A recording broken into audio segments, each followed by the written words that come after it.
బేహద్ పరం మహాశాంతి. ఈరోజు పురుషార్థం నాకు ధారణ పాయింట్స్ బాప్ అంటున్నారు.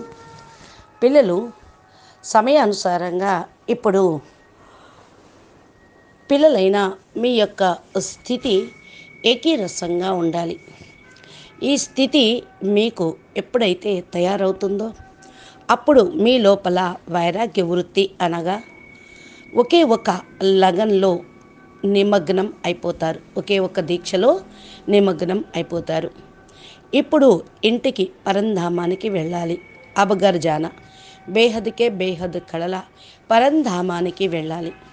తోడుగా బాపూజీతో పాటు వెళ్ళాలి. అందుకని ఈ ప్రపంచంలో ఉంటూ పిల్లలైన మీ లోపల ఈ కోరిక తప్ప ఇంకా ఏది కూడా ఉండటానికి వీల్లేదు. భలే ప్రతి ఒక్క ఆత్మ ఎడలా కూడా మీరు ఉపకారిగా కండి. వాళ్ళు ఎంత అపకారం చేసినప్పటికీ కూడా వారి ఎడల ప్రేమ, దయ మరియు కళ్యాణకారి భావన అనేది ఉండాలి. ఎందుకంటే ఆ ఆత్మలు కల్పం పూర్వం లాగానే అనగా బేహద్దు స్థానంలో బేహద్ బాపు యొక్క రచనలో కూడా ఉండొచ్చు. యాక్యురేట్గా ఎవరి పాత్ర వాళ్ళు ప్లే చేస్తూ ఉన్నారు.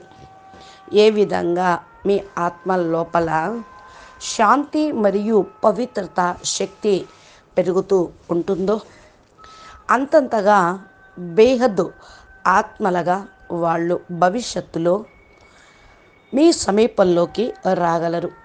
ఆటోమేటిక్గా మీ యొక్క సమీపంలోకి వస్తూ ఉంటారు. ఆలస్యంగా అయినా రానివ్వండి, ఆత్మల యొక్క ఆటోమేటికలీ మీతోటి కనెక్షన్ అనేది వస్తూ ఉంటుంది.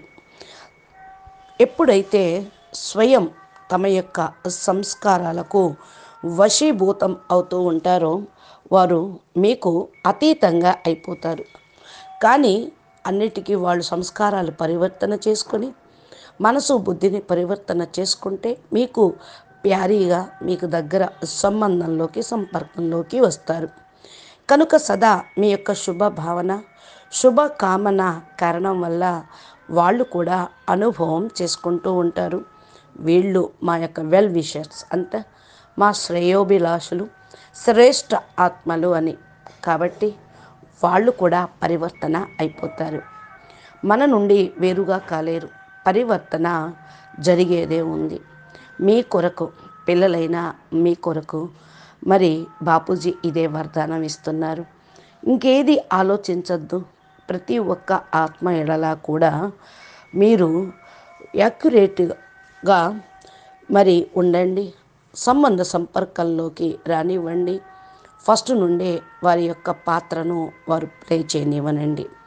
ప్రజెంట్లో శుభ భావన శుభకామనతో పాటు మరి ఈ విధంగా బిందువు పెట్టండి.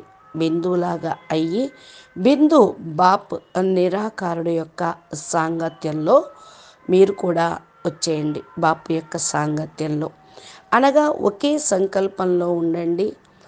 ఆత్మలందరి ఎడలా కూడా ప్రేమ శుభభావన, ఎవ్వరితోటి కూడా వ్యర్థత్వం అనేది నడవద్దు. ఈరోజు విశ్వ కళ్యాణకారి పిల్లలు ఫస్ట్ సంపర్కంలోకి వచ్చేటువంటి ఆత్మలు కళ్యాణకారి ఆత్మలు, విశ్వ కళ్యాణకారి ఆత్మలు. కాబట్టి మీరు నాలెడ్జ్ఫుల్గా అయ్యి స్వయం పైన అటెన్షన్ పెట్టుకోండి. మీకు స్వయంను చూసేటువంటి అలవాటు ఉండాలి. మనసు బుద్ధి ఎక్కడెక్కడైతే వెళ్తూ ఉంటుందో అంతగా పవర్ఫుల్గా మీరు అయిపోతూ ఉంటారు. బాపును తమ సాంగత్యంలో ఉంచుకోండి. మనసు బుద్ధిని సరి చేసుకుంటూ ఉండండి. దీనికి డైరెక్షన్ ఇస్తూ నడిపించండి. మరి మనసు బుద్ధిని కరెక్ట్గా డైరెక్ట్గా బాపు వైపుకు తిప్పి పురుషార్థం చేస్తూ ఉండండి. అప్పుడు విజయం పిల్లలకు తప్పకుండా లభిస్తుంది. ఇప్పుడు మీరు ప్రజెంట్లో ఉంటూ మీరు ఏదైతే మరి గడిచిపోయిందో ఒక సెకండ్ అయినా సరే పాస్ట్ అయిపోయింది. రాబోయేటువంటి సెకండు ఫ్యూచర్ అవుతుంది. అందుకని వర్తమానంలో శ్రేష్టంగా ఉండండి. జరిగిపోయిన దానికి పులి స్టాప్ పెట్టండి. రాబోయేటువంటి ప్రపంచం ఫ్యూచర్ కాబట్టి దాన్ని ఉజ్వలంగా శ్రేష్టంగా తయారు చేసుకోండి. అచ్చా, పరం శాంతి. నమస్తే, ధన్యవాదాలు. బేహద్కే బేహద్ పరం పరం పరం. మహాశాంతి హై, మహాశాంతి హై, మహాశాంతి హై. నమస్తే.